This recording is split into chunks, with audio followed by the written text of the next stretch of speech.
نحمده ونصلي على رسوله الكريم اما بعد فاعوذ باللہ من الشیطان الرجیم بسم اللہ الرحمن الرحیم۔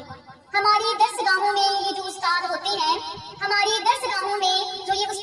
ہیں حقیقت میں یہی تو قوم کی بنیاد ہوتے ہیں۔ سنے روداد ہم جب بھی کسی کی کامیابی کی ہر ایک امداد میں یہ مرکز روداد ہوتے ہیں۔ یہی رکھتے ہیں شہری علم کی ہر راہ کو روشن، ہمیں منزل پہ پہنچا کر یہ کتنا شاد ہوتے ہیں۔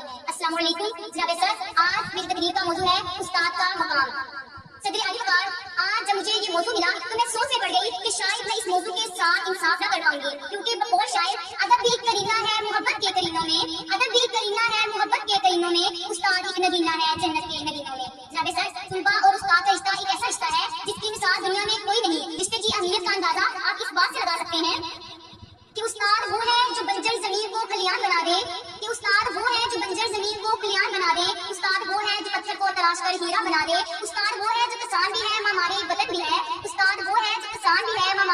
ہے، العرض کے استاد واجب الاحترام بھی ہے۔ جناب سر، امام غزالی نے بھی استاد کے بارے میں یہی فرمایا کہ میرے حقیقی باپ نے تو مجھے آسمان سے زمین پر لا دیا، لیکن میرا روحانی باپ جس نے مجھے زمین سے آسمان تک پہنچا دیا۔ جناب سر، آپ صلی اللہ علیہ وآلہ وسلم نے اپنے آپ کو معلم کہا، یعنی استاد، اور اس رشتے کو سرد اعلیٰ مثال قرار دیا۔ جناب سر، میرا تو یہ دعویٰ ہے کہ جس طرح پھولوں کو چمن کی ضرورت ہوتی ہے، چاند کو دمک کی ضرورت ہوتی ہے، اور سورج کو چمک کی ضرورت ہوتی ہے، اسی طرح معاشرے کو استاد کی ضرورت ہوتی ہے۔ جناب سر، خزاں کے موسم میں بھی بہار دیتے ہیں،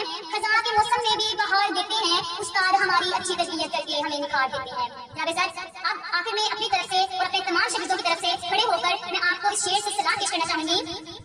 اے میرے استاد تو ہے ذیشان، تیری عظمت تیری رفعت کو سلام، علم و حکمت کا علم دیدار ہے تو، قافلہ حق کا سالار ہے تو۔